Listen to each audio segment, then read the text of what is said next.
Good morning class. Today we are going to start our new part of the chapter related with the disease, that is infectious diseases. In last class we have discussed about the disease, disease and the healthy condition, similarly the type of acute diseases and the chronic diseases. Now we are going to discuss the infectious diseases.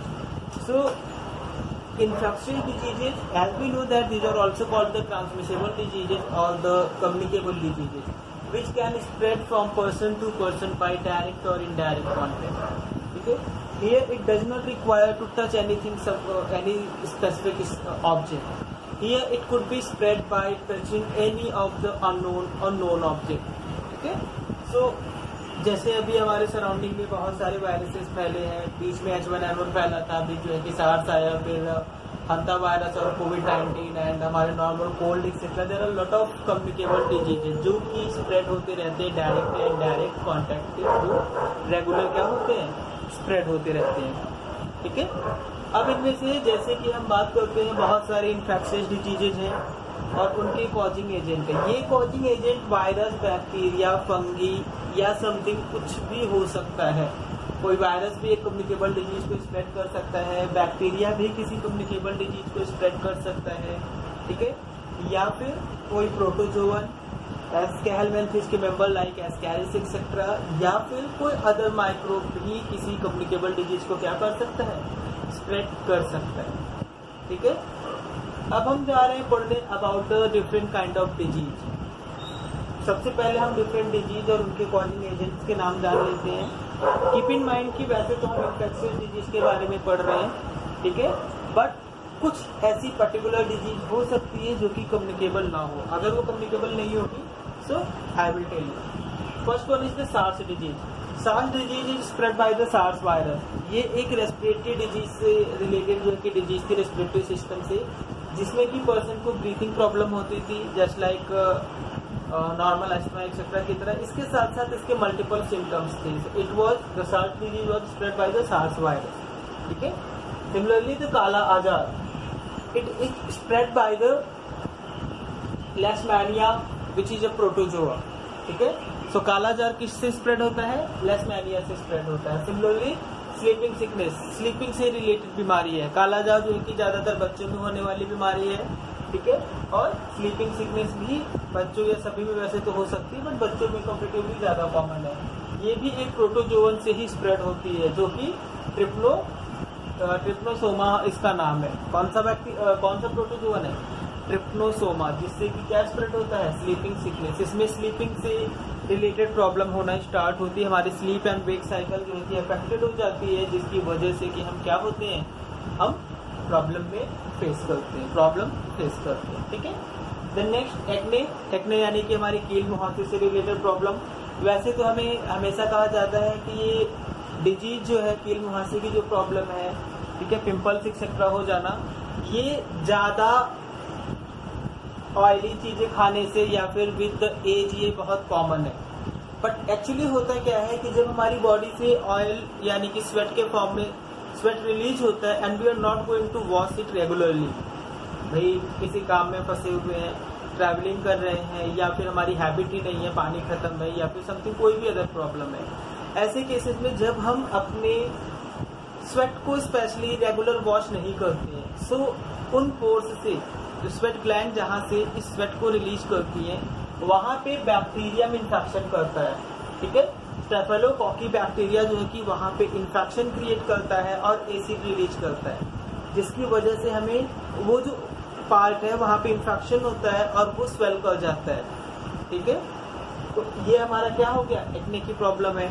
इसलिए कहते हैं doctor कि इसका कोई बहुत ज्यादा treatment नहीं कर सकते. इसमें बेसिकली हमें अपनी हाइजीन को मेंटेन करना है, रेगुलर फेस वॉश करते रहना होगा, आइदर बाय सोप और by the particular type of face wash, either medicinal face wash और समथिंग एल्स. तो ये भी क्या है, एक टाइप ऑफ डिजीज है. देन एस्कैरियासिस, एस्कैरियासिस जो कि एस्कैरिस की स्पीसीज से फैलता है. ठीक है, एस्कैरियासिस में हमारे स्टमक में इन्फेक्शन होता है. ठीक, देन पेप्टिक अल्सर जो है कि हेलिकोबैक्टर पाइलोरी नाम के माइक्रोब के थ्रू फैलता है, बैक्टीरियम है ये. ठीक है, ये जो पेप्टिक अल्सर है, पेप्टिक अल्सर में हमारे इंटेस्टाइन में परफोरेशन ही होने लगती है। बैक्टीरिया जो है कि काफ़ी ज़्यादा एसिड और अदर सब्सटेंस रिलीज करता है, जिससे हमारा जो इंटेस्टाइन का पार्ट है वो डैमेज होना स्टार्ट हो जाता है। वो क्या होता है? डैमेज होना स्टार्ट हो जाता है। ठीक है, इसी तरीके से और भी बहुत सारी डिजीजेज हैं, जैसे कि एड्स यानी कि acquired immunodeficiency syndrome. It spread by the HIV virus. ठीक है, ह्यूमन इम्यूनोडिफिशियंसी वायरस के थ्रू जो है कि क्या होता है? एड्स हमारा स्प्रेड करता है। Then anthrax is spread by the bacillus anthracis. Anthrax किससे स्प्रेड होता है? बैसिलस एंथ्रासिस से स्प्रेड होता है। ठीक है, देन हमारा बहुत सारी डिजीजेज है वैसे, तो उनमें से कुछ कॉमन की हम बात कर लेते हैं, जैसे कि chicken pox. Chicken pox is spread by the varicella zoster virus. Chicken pox किससे स्प्रेड होता है? वैरिसेला जोस्टर वायरस से स्प्रेड होता है। कॉलेरा हमारा विब्रियो कॉलेरी से स्प्रेड होता है। किससे स्प्रेड होता है? विब्रियो कॉलेरी से स्प्रेड होता है। ठीक है, देन इसी तरीके से हमारा डेंगू है। क्या है? डेंगू फीवर जो होता है वो फ्लैविवायरस की स्पीशीज के थ्रू जो है कि स्प्रेड होता है। डेंगू वायरस की कई सारी वायरस की स्पीशीज है, उनसे अलग अलग टाइप के डेंगू होते हैं, जो कि डिपेंडिंग अपॉन ज़्यादा लीथल यानी कि ज़्यादा डेडली या कम लीथल भी हो सकते हैं। ठीक है, यानी कि डेंगू भी हमारा क्या है? बहुत ही डेडली डिजीज है। इसी तरीके से डिप्थीरिया जो है कि क्राइनीबैक्टीरियम डिप्थीरी के थ्रू फैलता है। डिप्थीरिया किससे फैलता है? क्राइनीबैक्टीरियम डिप्थीरी के थ्रू स्प्रेड होता है। देन एरिथ्रीमा इन्फेक्शन, ये 5th डिजीज के नाम से भी जाना जाता है। ये पार्वो वायरस के थ्रू स्प्रेड होता है। So these are the certain diseases. Hepatitis हमारा हेपेटाइटिस के वायरस के थ्रू फैलता है। तो इनमें से कुछ डिजीजेस कम्युनिकेबल है और कुछ नॉन कम्युनिकेबल है। सो कम्युनिकेबल और नॉन कम्युनिकेबल डिजीजेस तो हम बहुत आसानी से आइडेंटिफाई कर सकते हैं, but rather then in disease के अलावा भी क्या है कि पर्टिकुलरली क्या है, कोई ऑब्जेक्ट डायरेक्ट कांटेक्ट से नहीं हो सकता। जैसे हमारा हम बात करते हैं हेपेटाइटिस किसी को हुआ है, कैंसर किसी को हुआ है, डायबिटीज किसी को हुआ है, और हम उसके कांटेक्ट में अगर जाते हैं तो क्या हमें भी हो जाएगा?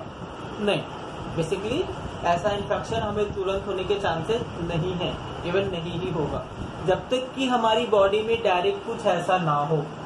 ठीक है, सो ऐसी डिजीजेज जो पर्सन टू पर्सन स्प्रेड नहीं करती है, जैसे कि एड्स हो गया, एड्स तो कम्युनिकेबल है, कैंसर हो गया, डायबिटीज हो गया। ठीक है, ये हमारे क्या है? नॉन इन्फेक्शियस डिजीजेज होते हैं, जो पर्सन टू पर्सन स्प्रेड नहीं करते हैं। जो पर्सन टू पर्सन क्या है? स्प्रेड नहीं करते हैं। ठीक है, so these were the certain diseases जिनके बारे में हमने आज डिस्कस किया।